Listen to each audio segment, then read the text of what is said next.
But I don't intend putting a limit on it at the moment. I think we'll fit everybody in if everybody takes mind that other people do want to speak. And I want to bring in the front benches at about 3:30. So, having said that, well, Scully. Thank you, Mr. Wilson, and it's a pleasure to serve under your chairmanship. I would like to congratulate the Honourable Member for Ilford North for securing this debate and for an excellent report as well. As a Vice Chairman on the group, I'd love to take lots of credit for this, but he's worked really, really hard on this, and there's many, many things in there that we do need to take on board.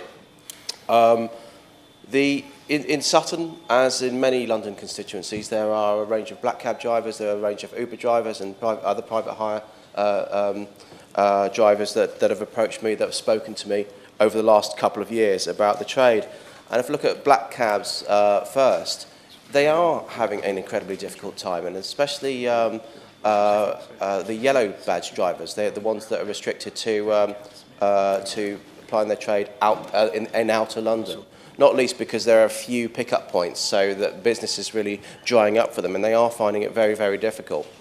And so we do need to find ways, as has been outlined in some of the points by the Honourable Gentleman, in modernising the trade and giving the premium product that a black cab is, their ability to survive and to thrive in London, in and around London. I know that until recently, Heathrow was a significant issue as well for cab drivers as well, because again there were a lot of Uber drivers taking up the parking spaces around the airport, and that really did add to the congestion around Heathrow, which, as we all know, is pretty horrendous at the best of times anyway. The black cabs that they've had because of the changes, and the Honourable Gentleman was right to talk about the fact that people want to become environmentally friendly with their vehicles, but there is a huge onus and a huge cost on black cab drivers when they have to renew their car. The boundaries are always being pushed environmentally, and so to have a £35,000, maybe a £50,000 investment on a new vehicle is really, really hard for black cab drivers when they're seeing their trade reduce at the same time. That's partly because of those environmental issues. It's partly actually over the years that there's been too few suppliers of black cabs as well. So there's only 2 or 3 places that you could actually go. So that's really helped to push the price up to the cost of the drivers.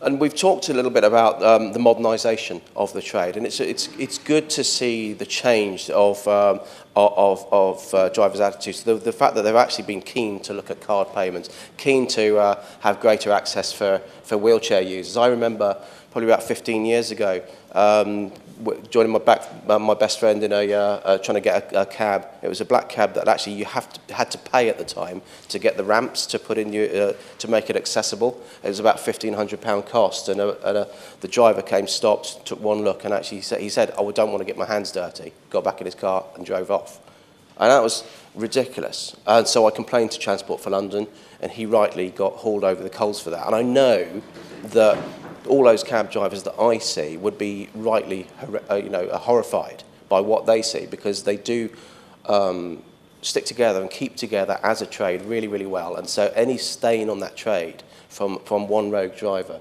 really does them all no good whatsoever. So it's great that they actually do stick together and stick up for black cabs.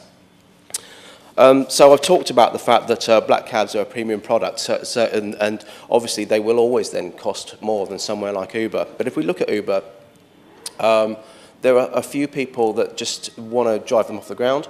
The majority of the black cab trade, though, take the view that was outlined by the Honourable Gentleman for Ilford North, member for Ilford North, when he says, actually, we accept competition, we just want fair competition. And that's absolutely right. Uber is disruptive by its nature, so it's always going to come in and cause difficulties for a long-established, regulated trade like black cabs. But it's got to be fair. The pricing has got to be fair, and to both driver and to the competition as well. But Uber does supply something that I don't think we've talked about yet, and that's flexibility for drivers. This is part of we were talking about it as a government last week with the Taylor report and the modernisation of the economy. A lot of Uber drivers like the flexibility. They like the ability to actually have a few hours here, a few hours there, possibly as a second income to supplement their if they've got a lower paid job and these kind of things. So it's important that we don't throw the baby out with the bathwater in terms of looking at Uber and how we tackle it to make sure it's a relatively a level playing field for all concerned. The figure that I had in terms of pay, that the average driver for Uber gets averages out about £15 an hour. So I think that's something we need to look at in the bigger scheme of things when we're talking about the competition between the two and how drivers are actually affected. I totally agree with the idea about tackling cross-border hiring. I'd be interested to know exactly how it would work in terms of, the Honourable Gentleman talked about the starting and stopping in that particular regulated area. Now, I live on the outskirts of London, so if I'd actually lived maybe, quarter of a mile further south, I would be in Surrey. So I'm just wondering in those border areas, when you're trying to get out of central London, how that would work. But the principle is absolutely right. It can't be, right, I've got the same figures as he, when you've got 69 people coming from Cardiff and 83 people coming from Leeds to drive cabs around London. That can't be. I don't think it would be too difficult to tackle cross-border hiring between Leeds and London. But maybe Carshalton and London and central London is a little bit different. So I'd be interested to see how that actually might work.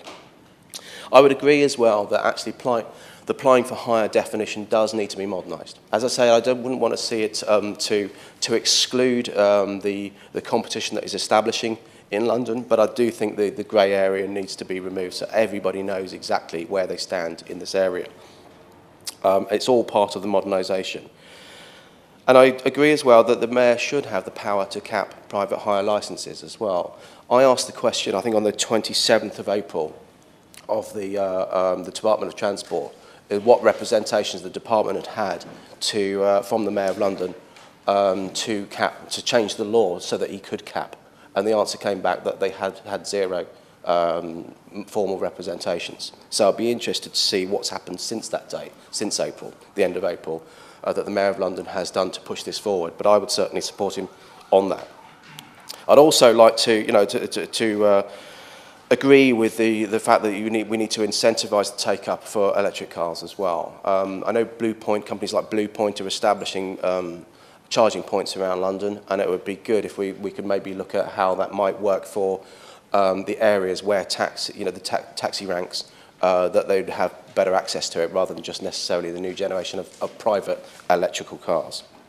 And the final thing that I would just say is that the English test that's been talked about and introduced for private hire drivers is absolutely right, but we need to make sure that it's measured. It's practical. It actually does what it needs to be doing to make sure that drivers can speak to passengers, can understand signs.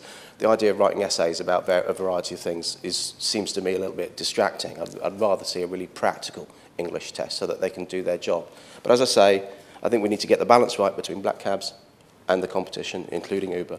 But there's a lot to be commended in this report, and I'd congratulate once again the member for his work. Thank you.